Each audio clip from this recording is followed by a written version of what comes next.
Guys, I have a challenge for you this month that I want you to go ahead and take on. It's to increase your continuous cardiovascular training.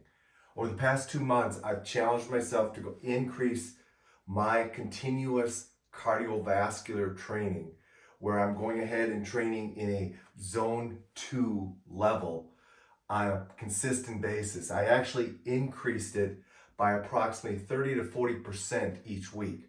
Here's how I did it. Number one, I went ahead and I made sure that I did at least one 30-minute continuous cardio type training prior to an upper body workout. It actually worked out pretty well because I could go ahead and get my body really warmed up well before I did that lift or that strength training session. Number two, I went ahead and I built in an automatic 30-minute mini band or continuous movement circuit that allowed me to go ahead and keep my heart rate up in the zone that I needed to do it. And number three, I committed and stayed with increasing my long duration cardio session, which is typically on a Friday or Saturday. I would do it 60 minutes or more. So those are ways that I bumped up my cardiovascular training. Now, what happened during that 2 months? Well, number one, my energy went way up. Didn't change anything in my diet, but I noticed my energy levels were much better, which makes sense because I'm building mitochondria and chemical changes in my body that are going to stimulate more potential for energy. Number two, I noticed an improvement quickly. Well, within a couple of weeks, I was noticing an improvement in my cardiovascular training, which was very inspiring and motivating, so I kept after it. Number two, I didn't lose any usable strength.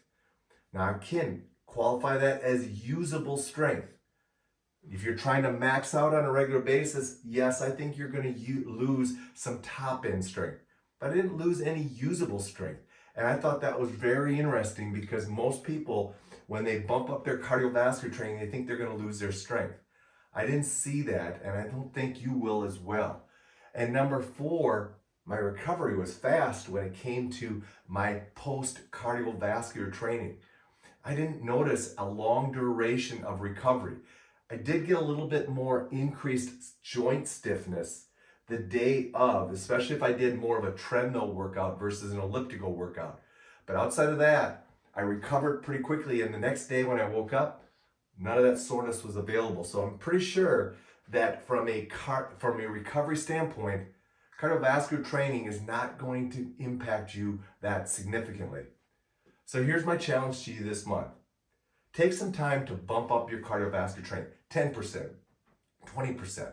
I don't care what you do, just try to bump it up and let's see what differences you create. Because remember, when it comes to longevity training, cardiovascular training is still number one.